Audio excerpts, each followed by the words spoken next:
In tonight's season finale, Nick Tupper tries to turn last week's $500 winnings into a cool grand. Will he beat his opponents? Let's find out.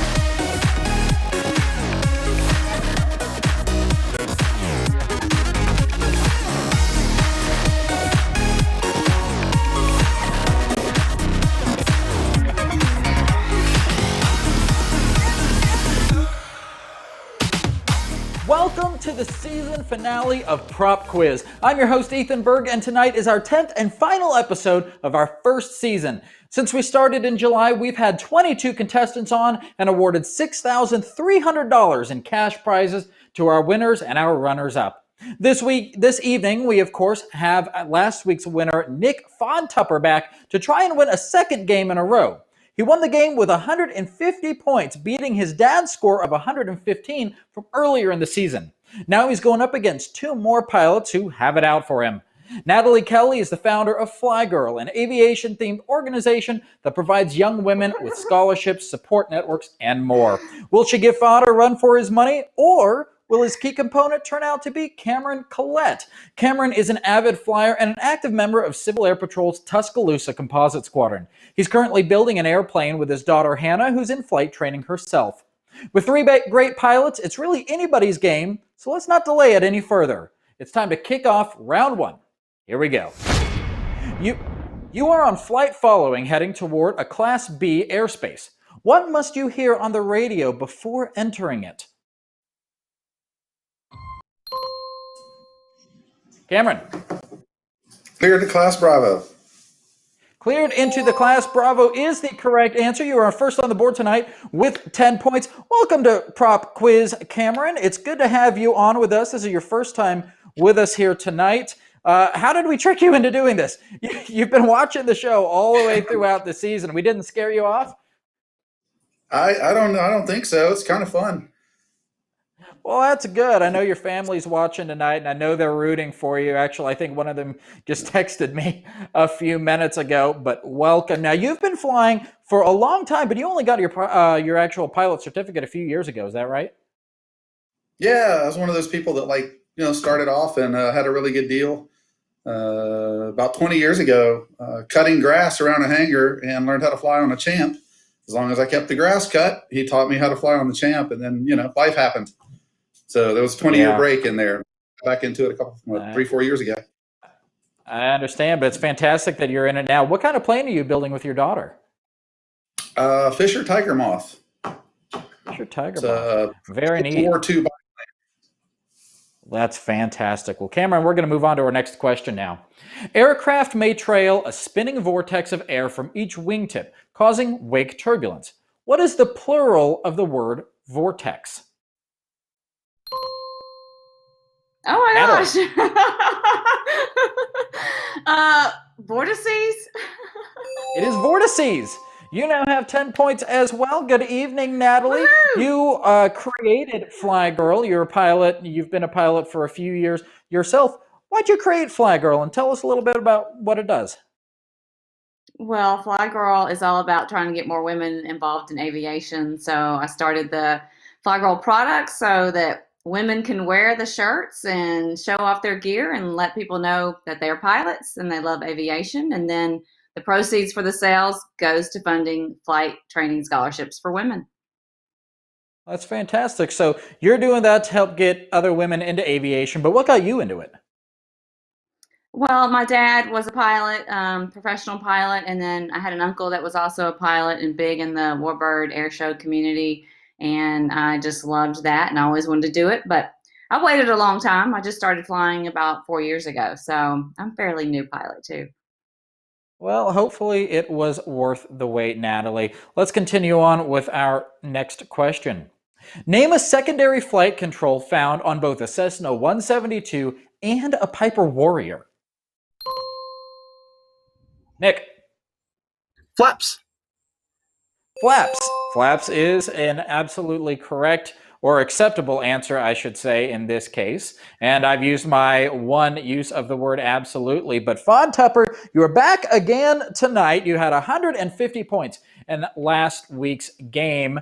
Now you've seen your competition a little bit so far already in round one. How are you feeling tonight? Are you confident? Feeling pretty good, but I have a huge amount of respect for both the other pilots that are on tonight. So I will be happy no matter how this game turns out. Fantastic. All righty, well, let's keep going. This pilot was the highest scoring American of World War I. He later became the president of Eastern Airlines. What was his name? Cameron. Eddie Rickenbacker. Eddie Rickenbacker is correct. You're now up to 20 points and in the lead, breaking the three-way tie we had on the board so far. You're inbound to an airport with crossing runways and receive a LASSO clearance. What does LASSO stand for? Natalie. Yay! Land and hold short. Can you a little bit further? Oh, land and hold short. What does the O stand for? Land and hold short. I'll give you another couple I seconds. don't know what the O stands for. I'm sorry, Natalie, but I can't give it to okay. you with just that. Let's try Cameron. He buzzed in next. Cameron, what do you think it is? Oh man, I was going to say what she said. Land and hold short of the runway. I don't, land and hold short's what I was going. Not what we're looking for. FOD, do you want to buzz in and try it? I was gonna say land and hold short of, and then they list a runway. That would be my guess. No, I'm afraid not. It is land and hold short operations. Operations is what that O stands for. Land and hold short operations. Nobody got that one. Everybody was really close. It was just that last word that tripped you guys up. In which atmospheric layer does most weather occur? Nick. Troposphere. It is the troposphere. You're now tied with Cameron for 20 points. We are pretty close still in this game, though, so far, closer than we were last week. Everybody's within just a few points of each other. This famous pilot was the first to fly the X-15 and the first to fly twice the speed of sound. Who was he? Cameron. Scott Crossfield. Scott Crossfield is right. You're now up to 30 points. You guys are staying, I don't want to say neck and neck, but you're staying very close to each other here. I think this may turn out to be a close game if our early signs are any indication. Here's our next question. In aerial combat, what must a pilot do to earn the distinction of being an ace? FOD. 5 aerial kills. 5 aerial confirmed kills is correct. You're again tied with Cameron. This seems to be a trend so far this evening. Let's see who's the first to break it. Well, hey, Natalie, you've got your 10 points too, though. You're not far behind them at all. I need a faster thumb. Well, that speed is the name of the game here. This is the tail section of the Gold Seal DC-3. What is the proper term for this part of an airplane? FOD. The empennage. It is the empennage. You're now up to 40. There you are, breaking that trend so far. You are now ahead of Cameron instead of just keeping up with him. Let's keep going here. We're punching through these pretty quick. You call the Class D tower 10 miles out in your Cessna 182. The controller replies, Cessna 42742, stand by. May you enter the airspace? FOD. Yes, you may. It's a Class Delta airspace, so as long as you establish two-way radio communication, you're allowed to go into the airspace. Yes, you may enter the airspace. He said your call sign. You've got that two-way communication. You are good to go, even though he said stand by. Basically, just call him back again later as you get closer. And Nick, you are now up to 50 points looking at our scoreboard. Cameron's behind him with 30, and Natalie is at 10. We've got a 20-point differential between each of our contestants, and we only have a few questions left in this round. This is a pretty quick season finale so far. What wins are reported based on this station symbol? FOD. The winds are coming from a heading of 270, and they are at 15 knots. The long stick is 10 knots. The short stick is 5 knots. Well, the long, you're not far off, but not quite there. Let's try Cameron. I was going with winds aloft. Nope. Natalie. Oh, wow. Okay. Well, I know it's 15. It's the surface wind at 15 knots. The direction, I don't remember what the picture was. I don't see it now, but if Ever it put that wasn't picture back up? 270, okay. Yeah. So then it would be from 090. There you Is go. that correct? 090 at 15 knots. Yay! FOD, you were absolutely right in your description there with the 10 and the 5 knot markers there, but it's Mhm. from 090 like Mhm. Natalie said. So, Natalie, there you are now up to 15 points. Yay! In what flight condition must an airplane be placed in order to spin? FOD. The airplane must be stalled in order to spin. Must be stalled. You are correct. You're now up to 60 points. We've only got just a couple questions, because 1 or 2 left in this round. And Nick, you are ahead again so far, sir. Here we go. This is Dwight Airport, just south of Chicago. You're thinking about landing there, but do they sell fuel? Oh. Natalie. No. Not the correct answer. I Cameron. couldn't remember the picture. Yes. A little bit of a giveaway here. Yes, they do indeed sell fuel, but Cameron, can you tell me why? How do you know that they sell fuel based on that image? It has the I'll call them tick marks. Looks like a plus sign over the airport symbol. 4 tabs over the airport symbol. Tabs. That is correct. That's how Yeah. you know they sell fuel. We got 2 questions left now. Let's punch through them pretty quick here. In 2010, what was the name of the FAA's private pilot certification standards document? What was it called? Nick. The practical test standards. Still that way for Practical gliders. test standards is the correct answer, or PTS. It's since been replaced with the ACS, or Airman Certification Standards. Here we go into our last question of round 1. This dramatic picture shows a cloud type frequently associated with wind and turbulence. What kind of cloud is it? I think that was supposed to say frequently. Nick. Shot in the dark. Wind and turbulence makes me think cumulus. No, not what we're looking for. Cameron. Lenticular. Lenticular. Lenticular. You know the answer better than I know how to read the question. Great job, Cameron. Well, 15 questions down and only 15 questions down and only 15 left to go in this season. Nick is in the lead with 70 points. We're going to be back with round 2 shortly. Multiple choice. Stay with us.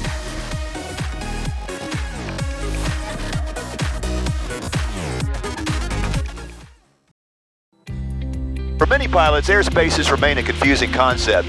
These are 3D volumes of air that you have to interpret by looking at a flat sectional chart. It can be a real challenge.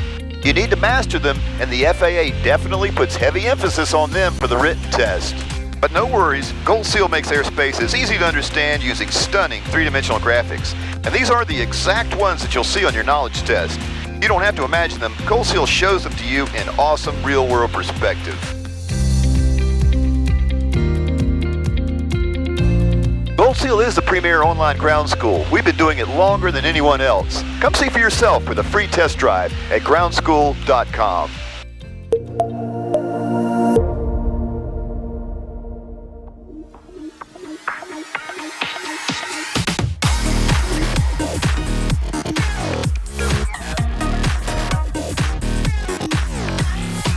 Welcome back to Prop Quiz. Before the break, Nick took the lead again, finishing round 1 with 70 points. Cameron's behind him with 40 points, and Natalie is on the board with 15. Speaking of 15, we only have 15 questions left to go this season. Remember, you can play along from home with these questions by going to www.onlinegroundschool.com/propquiz. So everyone, let's keep it going with round 2 and multiple choice. Who was the first woman to orbit the Earth? A. Jolie Lucas, B. Valentina Tereshkova, C. Catherine Janeway, or D. Sally Ride?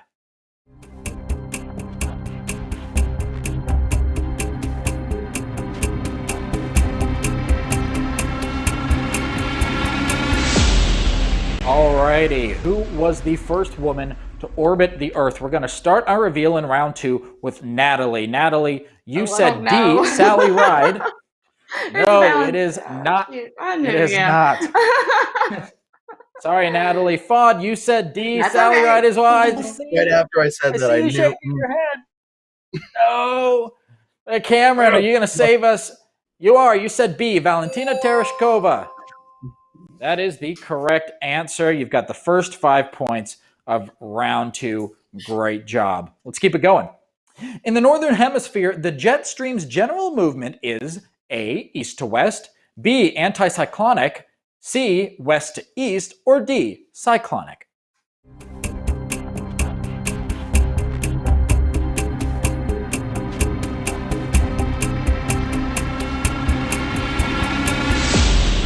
Let's start with FOD this time. Nick, you said C, west to east. You are correct, and there's 10 points. You are now up to 80 so far. Next, we're going to take a look at Cameron, who said D. Nope, not cyclonic. Not cyclonic, sorry. And then Natalie, you said C, west to east. You are also correct. There you go, 5 points. You're now up to 20. Let's take a look at our scoreboard real quick. Nick has 80, Cameron has 45, and Natalie has 20. And we've still got plenty of time left. This really is still anybody's game. Which pilot flew around the world on a single tank of gas? A, Chuck Yeager, B, Lawrence Welk, C, David St. George, or D, Jenna Yeager?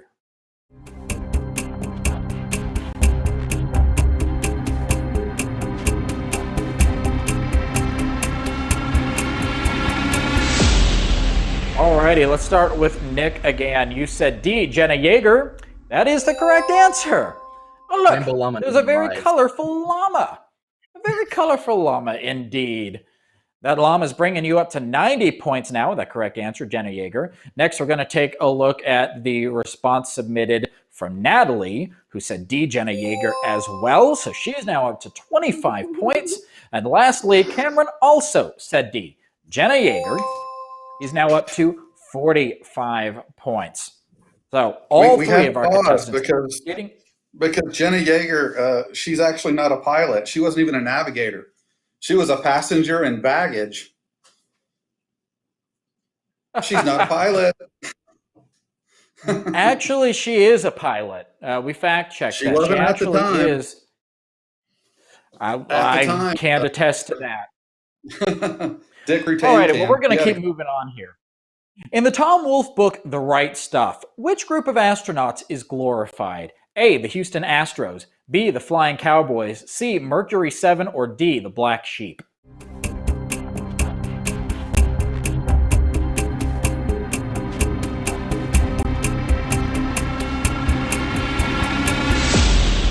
FOD is Johnny on the spot with that trigger. He answered first, and he said C, Mercury 7. That is correct, and there's his 100-point jingle. He's the first person in the game tonight to reach a triple-digit score. Cameron, you said C, Mercury 7 as well. You're now up to 55 points. You're more than halfway to your own 100-point jingle. And Natalie, you said C, Mercury 7 too. All of our contestants, again, getting this one right, clearing the board. We're going to keep going here. Stick and Rudder is another classic book that every aviator should read. Who is its author? A, Wolfgang. I practiced this name before the show, and I've already forgotten it. Wolfgang, I think it was Longchevet, or Longreich. I'm butchered that, and let's just laugh it off. B, Tom Wolfe, C, Rod Machado, or D, Jeff Jorgensen, as you all laugh at me in the comments.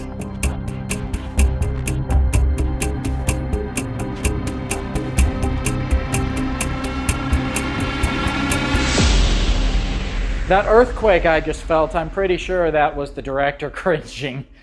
Nick, you said C. No, not C. Not Rod Machado. Natalie, you said A. Wolfgang, insert last name here, which is the correct answer.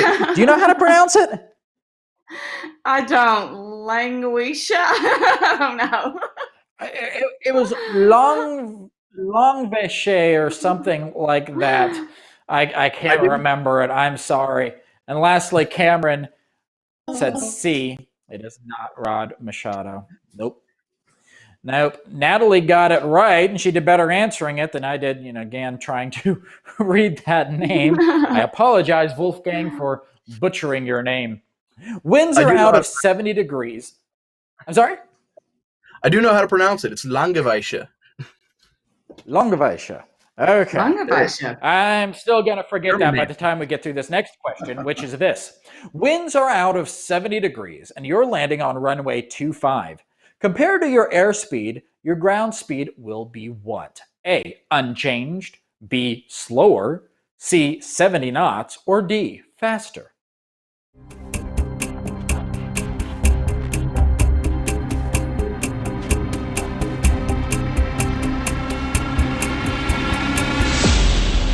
Alrighty, we're going to start with Nick again, who said D, faster. You're correct, Nick, because you have a tailwind now. It's going to speed you up a bit.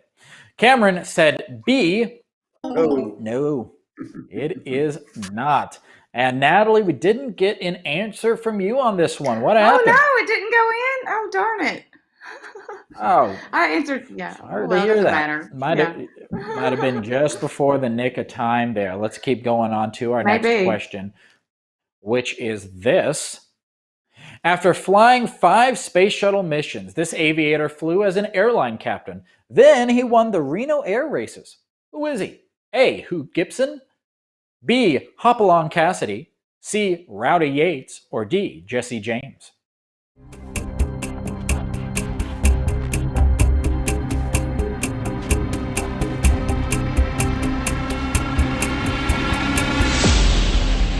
Nick, you are on that trigger tonight, so we're going to start with you again. You said A, Hoot Gibson. You are right. You're now up to 120 points, a healthy lead so far in the game. Next, Cameron answered, and he said A, Hoot Gibson as well. He's now up to 60 points. And lastly, Natalie cleared the board for us again, saying Hoot Gibson, and she is now up to 40 points. Again, all of our contestants getting this one right. They seem to really know these answers. It's all down to just who presses that button the fastest. Which regulation allows a pilot to deviate from any rule when dealing with an emergency? A, 91.3, B, 61.30, C, 91.30, or D, 91.103?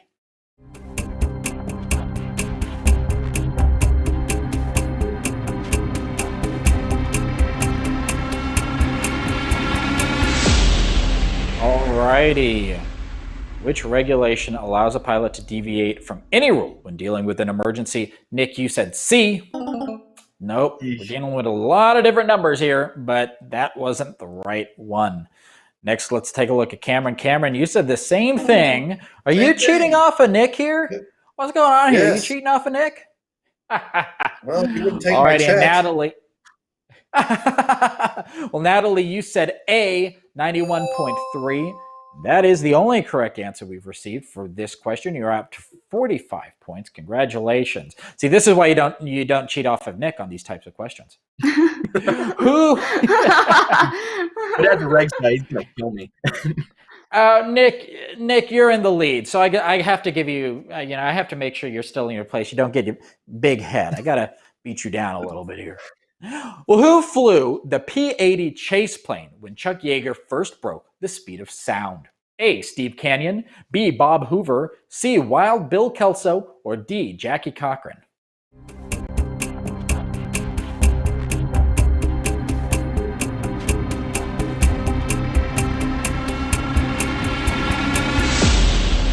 Alrighty, let's start with Cameron this time. Cameron, you said B, Bob Hoover. You're right. And you're now up to 70 points, closing in on your 100-point jingle. Nick is beating his head on his background. I can see it already. He said C, and no. It was not Wild Bill Kelso. That was a John Belushi character from the movie 1941. Of course it was. John Belushi, no. Natalie, you said B, Bob Hoover as well. So you are correct again. You're up to 50 points now. Cameron's up to 70, and Nick may have gotten confused with John Belushi there, but he is still in a healthy lead at 120 points. Carbon monoxide poisoning can have deadly results in flight. Which of the following represents carbon monoxide? A, CO, B, CO2, C, CMO, or D, C1?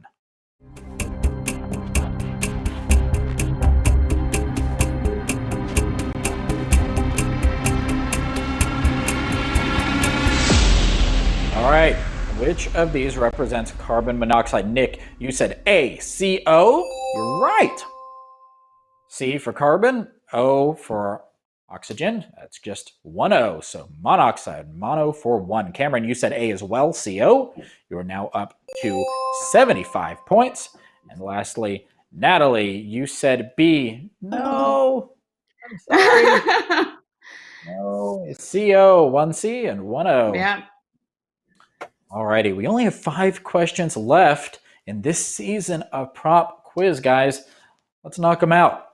The Douglas X-3 first flew in 1952, most notably by Pete Everest and Chuck Yeager. We're seeing his name a lot tonight. What was the aircraft called? A, Starship, B, Stiletto, C, Prong, or D, Dart?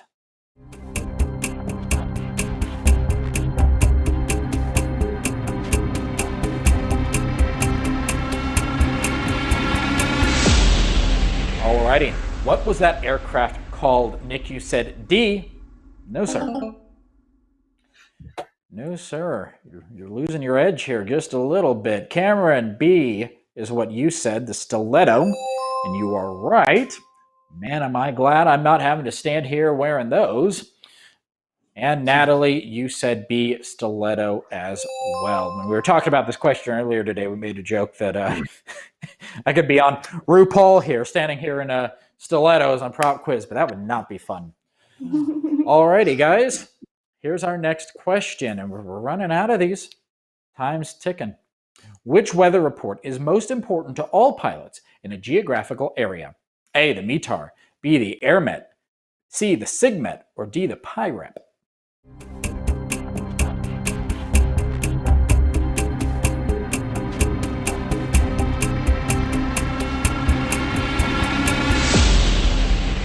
Which weather report is most important to all pilots in a geographical area? Cameron, you answered first. You said A. No, it is not the METAR. Nick, you said C, the SIGMET. That's the answer we were looking for. You're now up to 135 points, Senor. And Natalie, you said C, SIGMET as well, bringing you up to 60. Natalie, you're closing in on Cameron. You're catching up with Cameron here. Watch out, Keep asking me Cameron. tough questions. Alrighty. Which term best describes the Pratt & Whitney engines on this DC-3? A, turbine, B, inline opposed, C, radial, or D, rotary?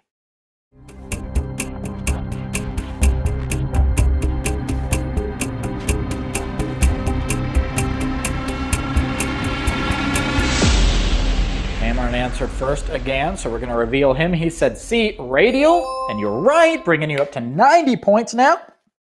You're only one question away from hearing your own jingle, potentially. Nick, you said C, radial as well. You're now up to 140, 140. And Natalie, you said C, radial again. Home run here across all 3 of our contestants. Let's take a look at that scoreboard real quick. We've only got 2 questions left. Nick is definitely in the lead with 140. Cameron has 90 points and Natalie has 65. So at this point, Natalie and Cameron are basically battling for second place here for that $200 second place prize. No In pressure. what year did the right... No, there's lots of pressure. It's a competition. Pressure, all the pressure. In what year did the Wright brothers make their first powered flight? A, 1902, B, 1903, C, 1901, or D, 1904?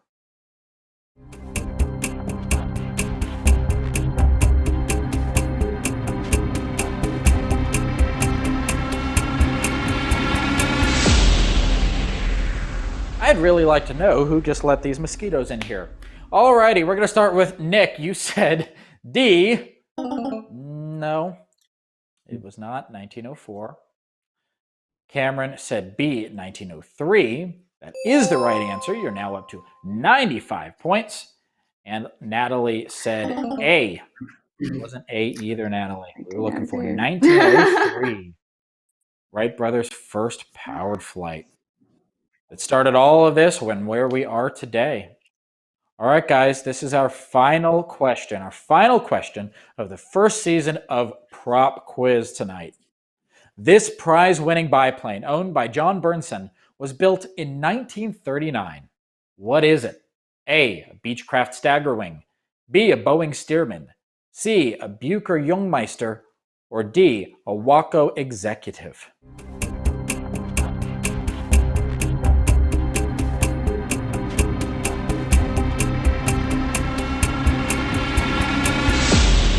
All right, Nick, our final reveal tonight, and you're the first one. You said C. No, it is not. I'm not going to try and pronounce that name again. We're going to move on to Cameron, who answered next, and he said the Beechcraft Staggerwing. He's right, and there is his 100-point jingle right there down to the wire, the last question of the game, and you broke 100 points. And Natalie, you got it right too, saying the Staggerwing. 70 points. So guys, let's take a look at our final score. Nick, you won again, second week in a row, 140 points. So total cumulative between last week and this week, you've won $1,000 on Prop Quiz. Congratulations. You're not going to Disneyland. What are you going to do?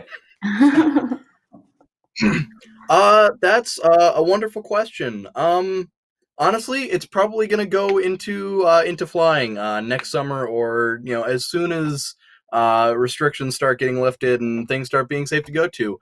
If that takes too long, frankly, it'll probably go into a very nice fountain pen because I have a problem. Well, flying's the right answer there.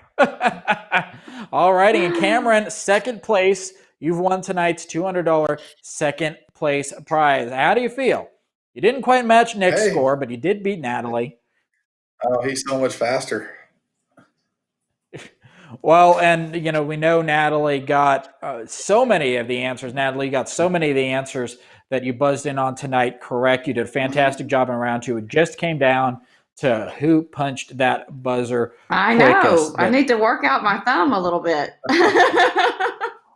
Well, I'm sorry you didn't win anything, but thank you so much for coming on and for having fun with us. Thank you. And ladies and gentlemen, there is the end of Prop Quiz Season 1. Congratulations again to Nick Tupper winning a grand total of $1,000, Cameron for winning tonight's $200. Don't miss our Thanksgiving special coming up November 17th. Thanks so much for joining us this season on Prop Quiz.